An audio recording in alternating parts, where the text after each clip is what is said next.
नमस्कार दर्शकों, आज हम आए हैं सतलोक आश्रम बैतूल उड़न मध्य प्रदेश में।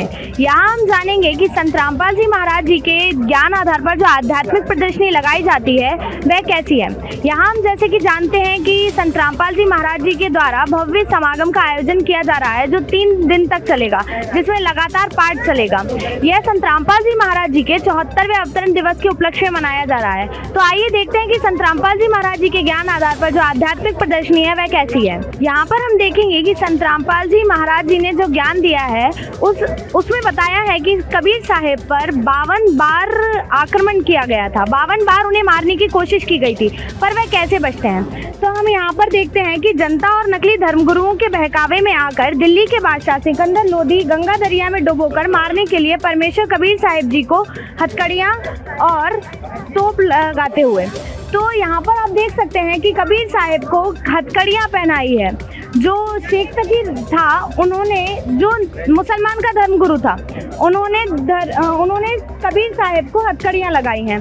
तो हम आगे देखते हैं कि आगे क्या बताया है। जो दूसरा पहलू है जिसमें बताया गया है परमेश्वर कबीर जी को नदी में डुबाकर मारने के लिए तोप और जंजीरों से बांधकर गंगा नदी के बीच नौका से लेकर जाते हुए सैनिक, तो उनको जंजीरों में बांधकर नौका से ले गए सैनिक ताकि उन्हें डुबाकर मार सकें। आगे हम यहाँ देखते हैं जैसे कि परमेश्वर कबीर साहिब जी को नौका से गंगा दरिया के बीचों बीच फेंकते हुए सिपाही और दूसरी तरफ किनारे पर खड़े होकर यह दृश्य देखते बादशाह सिकंदर लोधी, शेख तकी, पीर और जनता। यहाँ पर आप देख सकते हैं कि कबीर साहिब को कैसे नदी में डुबाया जा रहा है और यहाँ पर कैसे शेख तकी खड़ा हुआ है और यहाँ पर बाकी के जनता खड़ी हुई है जो देखना चाहती है कि कबीर साहिब डूबते हैं या नहीं। आगे हम देख सकते हैं कि बताया जा रहा है हथकड़ियाँ और तोक अपने आप टूटकर गंगा जल में गिर जाती हैं और परमेश्वर कबीर साहिब जी आराम से गंगा जल पर मुस्कुराते हुए गंगा जल के पर विराजमान है। गंगा जल नीचे बह रहा है। दूसरी तरफ किनारे पर खड़े बादशाह सिकंदर लोधी, शेख तकी, पीर और जनता बड़ी ही हैरानी से परमेश्वर कबीर साहिब जी को यह लीला करते हुए देखते हैं। तो हम देख सकते हैं कि कबीर साहिब आराम से गंगा जल पर बैठे हैं और बाकी जो धर्म गुरु हैं वो सब यहाँ पर खड़े होकर देख रहे हैं कि आखिर कैसे कबीर साहिब गंगा जल पर ऊपर विराजमान है। आगे हम देख सकते हैं कि जब कबीर परमेश्वर गंगा जल पर नहीं डूबे तो कई और तकनीक लगाई गई उन्हें डुबाने के लिए। कबीर साहिब को पत्थर से और जंजीरों से बांध दिया गया ताकि वह वजन से इसमें डूब जाएं। पर यहाँ पर भी लोग देखकर हैरान हैं कि यहाँ पर भी कबीर साहिब नहीं डूब रहे हैं और भी कई कोशिशें की गई कबीर साहिब को डुबाने के लिए। इसमें भी हम आगे देख सकते हैं कि कबीर साहिब यह सब करने के बावजूद भी आराम से गंगा जल पर विराजमान है। गंगा जल उनके नीचे से बह रहा है और शेख तकी व सिकंदर लोधी राजा जो हैं वह और जो जनता खड़ी हुई है किनारे पर वह देख रही है कबीर साहिब को यह अद्भुत लीला करते हुए। यहाँ पर हम आगे देखते हैं कि जैसे ही उन सब लोगों ने देखा कि कबीर साहिब गंगा जल में नहीं डूब रहे हैं तो ये सभी लोग इन पर पत्थर फेंक रहे हैं। जो भी शेख तकी था, सिकंदर लोधी राजा थे और जो नकली धर्म गुरु थे। यहाँ पर जैसे कि बताया गया है, यहाँ पर लिखा भी हुआ है परमेश्वर कबीर साहिब जी को गंगा दरिया में डुबोकर मारने का प्रयत्न सफल ना होने पर शेख तकी और बादशाह सिकंदर लोधी दोनों ही परमेश्वर कबीर जी को तीर और पत्थरों से मारने का आदेश देते हुए तथा जनता पत्थर और सैनिक तीर मारते हुए, लेकिन कोई भी तीर या पत्थर कबीर परमेश्वर जी को नहीं लगा। आगे हम देख सकते हैं कि परमेश्वर कबीर साहिब जी को तीर और पत्थरों से ना मरने के बाद राजा सिकंदर लोधी जो था उन्होंने तोप चलाई जिससे कबीर परमेश्वर मर जाएं, लेकिन तोप और गोले परमेश्वर कबीर साहिब जी से काफ़ी दूर दरिया में इधर उधर गिरते रहे। और इसके बाद जैसा कि हम जानते हैं कि यहाँ पर कबीर साहिब नहीं मरते हैं तो यहाँ पर काफ़ी कोशिश की गई और बादशाह सिकंदर लोधी और शेख तकी के आदेश से 4 पहर यानी 12 घंटे पत्थर, तीर और तोप के गोले चलाने पर भी परमेश्वर कबीर साहिब जी को खरोंच तक नहीं आई।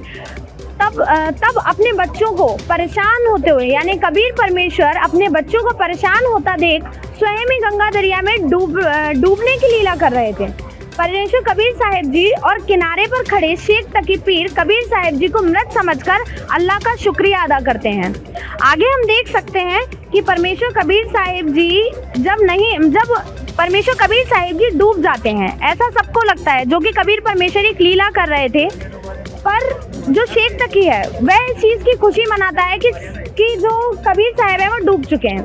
तो यहाँ पर वह रविदास जी को, जो कबीर साहिब के शिष्य थे, उनको बताने के लिए आते हैं। शेख तकी भक्त रविदास जी को परमेश्वर कबीर साहिब जी के मरने की खबर देने के लिए जब रविदास जी की कुटिया पर पहुंचा तो यह देखकर हैरान रह गया कि परमेश्वर कबीर साहिब जी और रविदास जी तो वहां आराम से बैठकर ज्ञान चर्चा कर रहे हैं, और वह कबीर साहिब को रविदास जी के पास बैठा देख हैरान रह गया कि आखिर कैसे, ये तो डूब गए थे, आखिर कैसे ये यहाँ पर विराजमान है। जैसा कि हम जानते हैं कि हम सतलोक आश्रम बैतूल उर्दन मध्य प्रदेश में है, और यहाँ पर हम आध्यात्मिक प्रदर्शनी पर चर्चा कर रहे हैं कि यहाँ की आध्यात्मिक प्रदर्शनी कैसी है। तो यहाँ पर हम देख सकते हैं कि नाम दीक्षा से पहले ज्ञान चर्चा करते हुए स्वामी रामदेवानंद जी महाराज व संत रामपाल जी महाराज, यहाँ पे हम देख सकते हैं कि स्वामी रामदेवानंद जी महाराज बैठे हुए हैं और संत रामपाल जी महाराज बैठे हुए हैं। यहाँ पे अन्य भगत भी बैठे हुए हैं और संत रामपाल जी महाराज स्वामी रामदेवानंद जी महाराज जी से ज्ञान चर्चा कर रहे हैं। जब संत रामपाल जी महाराज स्वामी रामदेवानंद जी महाराज जी से ज्ञान चर्चा कर ली और उन्हें ज्ञान समझ आ गया, तो उन्होंने स्वामी रामदेवानंद जी महाराज जी से नाम दीक्षा ली।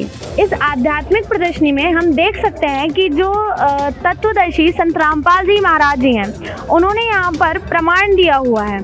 यहाँ पर लिखा हुआ है श्रीमद् भगवद गीता जी अध्याय 15 श्लोक के अनुसार, जो संत उल्टे लटके हुए संसार रूपी पीपल के वृक्ष के सर्व भागों को सही बताता है, वह तत्वदर्शी संत है। तो यहाँ पर संत रामपाल जी महाराज जी ने प्रमाण दिया है कि तत्वदर्शी संत की पहचान श्रीमद् भगवद गीता में भी दी गई है। यहाँ पर उन्होंने इसकी फोटो भी चिपकाई हुई है। यहाँ पर संत रामपाल जी महाराज जैसे पीपल के वृक्ष की सही साधना बताते हैं, उसकी फोटोज भी लगाई गई है। संत रामपाल जी महाराज जी एकमात्र तत्वदर्शी संत है जिन्होंने गीता जी के इस रहस्य को सर्व मानव समाज के सामने उजागर किया है। तो यहाँ पर आप देख सकते हैं कि जो श्रीमद् भगवद गीता है उसका भी फोटो लगा हुआ है, उसमें जो प्रमाण है उस श्लोक का भी फोटो लगा हुआ है, और यहाँ पर लिखा भी हुआ है, और यहाँ पर यह पूरा जो फोटो वगैरह है उसमें भी एक्सप्लेन किया गया है। आगे हम ये जो कबीर सागर का प्रमाण लिखा हुआ है, यह हम इनसे जानते हैं कि यहाँ पर ये इसका क्या मतलब है। नमस्कार। जय हो बंदी छोड़ सदगुरु रामपाल जी महाराज की जय हो। तत्वदर्शी संत वह होते हैं जो कर्म वचन सब से सिद्ध हो, मतलब प्रमाण सहित सिद्ध करते हैं। जैसे कबीर सागर की बोध चौपाई नंबर 1996, वो 1960 में प्रमाण दिया है। गुरु के लक्षण चार बखाना। प्रथम ही वेद शास्त्र को ज्ञाना। प्रथम गुण वेद का और शास्त्रों का ज्ञान होना चाहिए। दूसरा पुण्य हरि, आने पुण्य हरि का स्मरण बिल्कुल वेदों के शास्त्रों के मुताबिक होना चाहिए। प्रति समदृष्टि कहीं गानी, आने की छोटे बड़े अमीर गरीब सबको समान दृष्टि से देखने की दृष्टि होना चाहिए। चौथे वेद मिली सब कर्मा, यह गुरु गुण जानो कर्मा, ये चारों गुण जिनमें हो वह तत्वदर्शी सद गुरु के गुण माने जाते हैं। इसलिए इनको चारों गुण जो हैं संत रामपाल जी महाराज में मौजूद हैं। शास्त्रों के मुताबिक ये बताया गया है, और यही ये बताता है कि तत्वदर्शी सदगुरु रामपाल जी ही हैं। सत Sahib Deobandi. Thank you sir. आगे भी जानते हैं कि जैसे कि आध्यात्मिक ज्ञान चर्चा करते हुए संत रामपाल जी महाराज जी ने सभी धर्म गुरुओं को आध्यात्मिक ज्ञान में निरुत्तर किया है। तो यहाँ पर आप देख सकते हैं कि जितने भी आध्यात्मिक गुरु हैं उनकी फोटोज लगाई गई है, और जो संत रामपाल जी महाराज जी हैं उनकी भी फोटो लगाई गई है। तो जैसा कि हम पिछले दृश्य में देखा था कि यहाँ पर जो प्रमाण दिए गए थे, तो संत रामपाल जी महाराज जी ने अपने प्रमाणों से, जो गीता वेद पुराण में दिए गए हैं, उनके प्रमाणों से इन सभी धर्म गुरुओं को निरुत्तर कर दिया है। आगे के दृश्य में हम देख सकते हैं कि सद्भक्ति से मिला लाभ।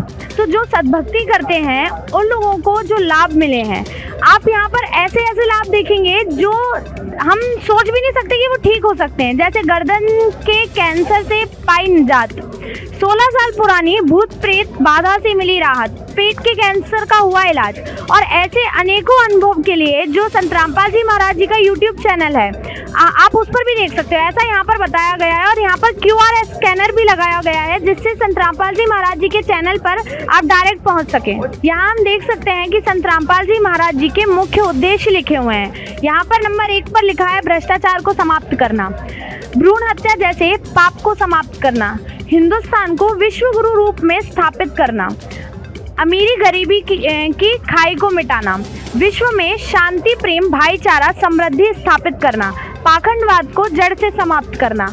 और यहाँ पर आप संत रामपाल जी महाराज जी के अनेकों उद्देश्य यहाँ पर देख सकते हो, जैसे विश्व में प्रेम और भाईचारा स्थापित करना, दहेज जैसी कुप्रथा को समाप्त करना, रिश्वतखोरी को समाप्त करना, चोरी जारी इत्यादि को समाप्त करना, जीवों की हत्या बंद करवाना। यहाँ पर आप देख सकते हो कि संत रामपाल जी महाराज जी के मुख्य उद्देश्य यहाँ पर इस बैनर पे लगाए गए हैं। जैसा कि हमने पिछले दृश्य में देखा कि संत रामपाल जी महाराज अनेक सामाजिक कार्य कर रहे हैं और उसकी एक फोटो भी उसकी जो फोटोज हैं वो भी यहाँ पर लगाई गई हैं, पेपरों की कटिंग लगाई गई है कि संत रामपाल जी महाराज जी द्वारा किए गए समाज सुधार के कार्य। तो आगे आप देख सकते हैं कि संत रामपाल जी महाराज जी द्वारा जो समाज सुधारक के कार्य हैं वो कैसे करे जा रहे हैं। जैसे नशा मुक्ति केंद्र में हुआ सत्संग का आयोजन, नशा मुक्त जीवन की दिलाई शपथ। और यहाँ पर आप देख सकते हैं कि 62 वर्ष की अजूदी लोधी की देह परिजन ने BMS को दी दान। यहाँ आप देख सकते हो कि जैसे यहाँ पर दिखाया गया है जेलों में सत्संग, जहाँ हम सोच भी नहीं सकते हैं वहाँ पर भी संत रामपाल जी महाराज जी के सत्संगों का आयोजन किया जा रहा है और समाज सुधारक जो संत रामपाल जी महाराज जी हैं उनके सत्संग चलाए जा रहे हैं जिससे जो बिगड़े लोग हैं वो भी सुधरे। यहाँ पर लिखा है 900 कैदियों के बीच पुस्तक वितरित। तो जो और यहाँ पर ये भी लिखा हुआ है कारागृह में हुआ आध्यात्मिक जागृति सत्संग। तो यहाँ पर बताया गया है कि संत रामपाल जी महाराज जी का सत्संग हर जगह चलाया जा रहा है जिससे जितने भी जो लोग भी गलत काम करते हैं वो भी सुधरे और संत रामपाल जी महाराज जी का जो ज्ञान है वह विश्व स्तर पर आगे बढ़े। यहाँ पर हम प्रदर्शनी के अंत में देख सकते हैं कि धरती पर अवतार संत रामपाल जी महाराज जी को कैसे यहाँ पर बताया गया है और परमात्मा यहाँ पे लिखा हुआ है परमात्मा से अवतार रूप में पुत्र प्राप्त होने का धन्यवाद करते हुए पिता नंदराम जी व माता इंद्रावती जी। तो यहाँ पर हम देख सकते हैं कि संत रामपाल जी महाराज जी की जो आध्यात्मिक प्रदर्शनी थी वह कितनी भव्य थी और कितनी ही ज़्यादा कितनी सुंदर थी। यहाँ पर हम यह चीज़ देख सकते हैं।